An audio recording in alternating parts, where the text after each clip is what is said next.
Hey friends, and well, let me be honest, probably before this video is over, some of you will consider me as an enemy.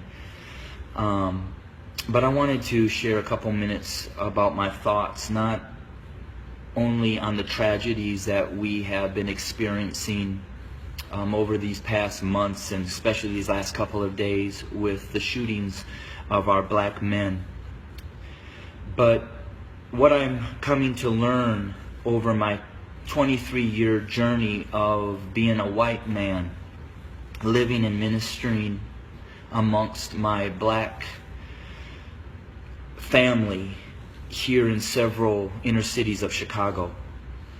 And I'm going to speak very black and white because, let's be honest, it's a black and white issue. I want to take you to the book of Exodus, chapter 1, and I wanted to share a little bit of what took place prior to the rise of Moses.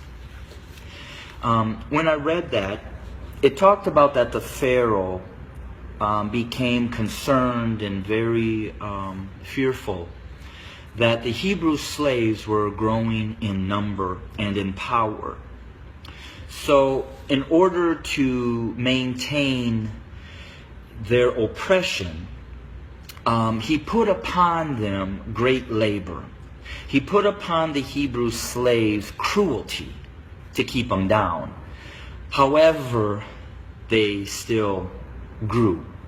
And so he brought together some midwives, and he instructed them that when a Hebrew boy was born, kill him. Well, these midwives did not follow, and the Hebrew slaves continued to grow. Eventually, the Pharaoh became so hatred and towards those Hebrew slaves that he made a decree. He put out an order that male baby boy Hebrew slaves were to be killed by casting them into the Nile River. Let's look at America. We brought blacks into this country as slaves. We never intended them to be anything other than a slave. But they began to grow in number and in power, and eventually they fought their way to some freedom. So we became even more cruel. And to keep our black Americans down, we lynched. But yet they rose.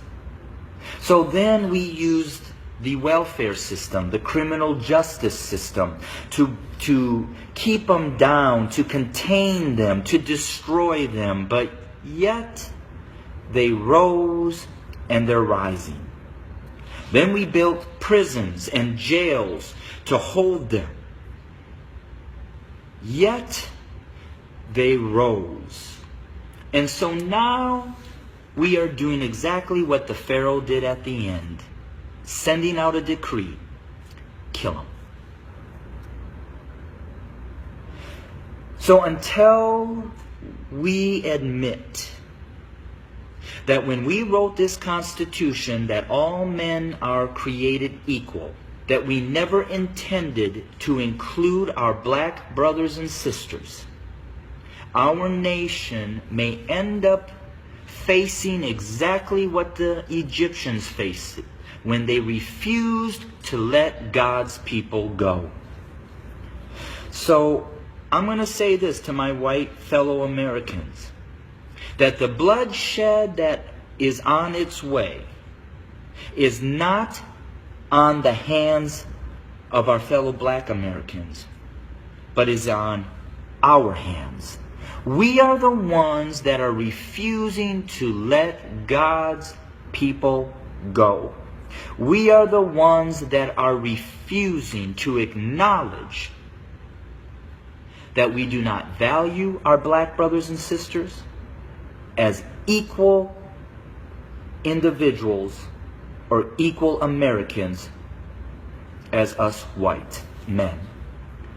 And to my black brothers and sisters, the racial issues, as I've said, have been there from the very foundation. But why do we see it more? Because there's a shifting. See, us white men have been at the head since the foundation. But we've had a black president.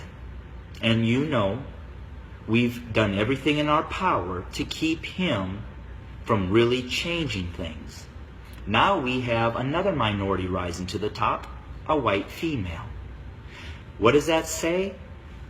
Those of us who are white men who have been at the head are now starting to see and fear that we are going to become the tail.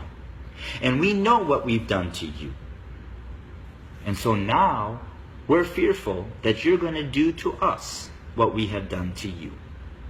But I will say this. I've lived in a black community for 23 years.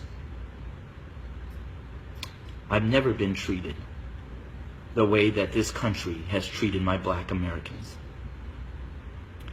So I call out my white Americans to say we better heed, repent, acknowledge, and change. Because if we don't, I just want to again say this. The bloodshed that we will experience is on our hands, not the hands of our fellow black Americans. I welcome your comments. I welcome your feedback.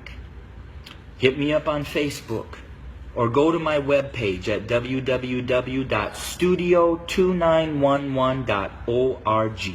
Again, that's studio2911.org. I don't necessarily know the answer, except for us white Americans need to repent, acknowledge the lies that we have taught, acknowledge our value system of equality. It is not here, and it does not include our black brothers and sisters. And we need to change, and we need to change now. Thanks for your time. Bless you.